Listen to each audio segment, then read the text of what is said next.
Welcome back to the channel, everybody. Thanks for tuning in. In today's video, I'm going to be going over CChannel, what it's used for, and how I install it on my tables. Let's get right into it.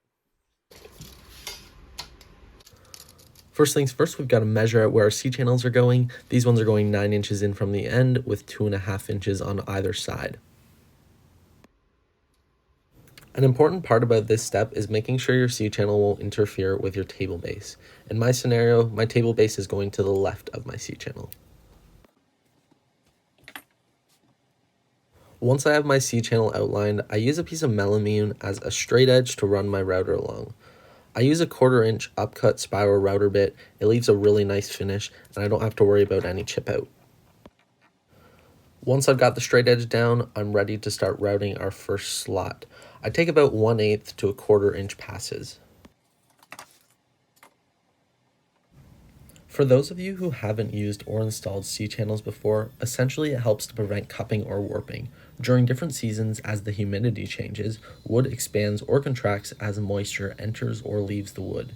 In some cases, wood can expand or contract 1/8 inch per foot of width, which is why it's important for your C-channels to have slotted holes. Slotted holes allow the wood to move freely while also keeping it flat. I live in southeastern Ontario where it's very dry in the winter and very humid in the summer. But it's important to remember C-channels aren't always necessary. I typically only use them in live edge slabs or tables that exceed 30 inches wide.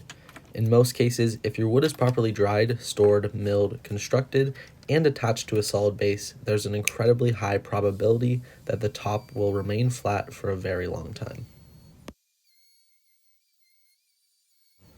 With that being said, there is a lot of variables I take into account when deciding to add C-channel to a project, including the species of wood, size of the table, type of base, and even where the table will be going. In my scenario, this table is going in a home with a fireplace nearby, meaning it may be drier in that room, which would ultimately cause some wood movement.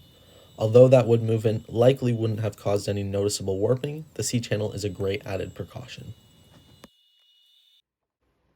Now that I've got my slots routed, I'm adding a small bevel to the inside edge.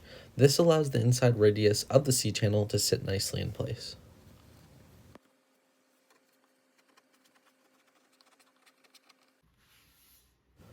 Next up is marking where I need to drill my holes to install the threaded inserts. I try to avoid putting inserts into epoxy since it can easily crack, so I decided I'd only use 5 of the slotted holes provided.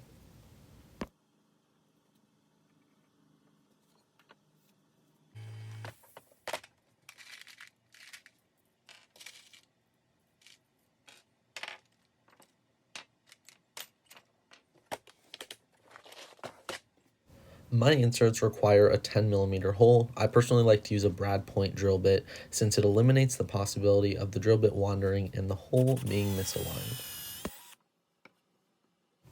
Although it's not necessary, I like to use this handy dandy portable drill guide to make sure my holes are as close to 90 degrees as possible.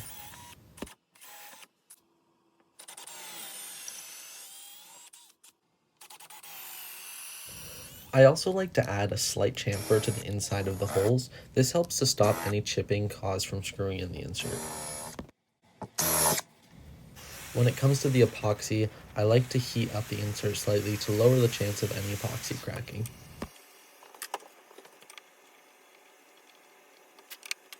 A lot of people would add some sort of adhesive to these inserts, but over the years I've found it just makes a mess and isn't necessary unless some magical fairy decides to come unscrew it.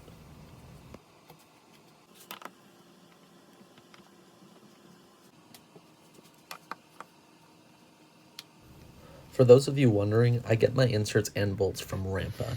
I've been using them for many years without a single issue. I highly recommend them.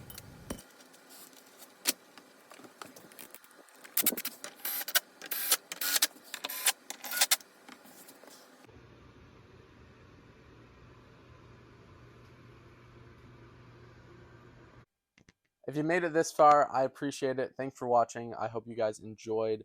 Please consider subscribing, dropping a like. Let me know your thoughts down below. I'll talk to you guys next time. See ya.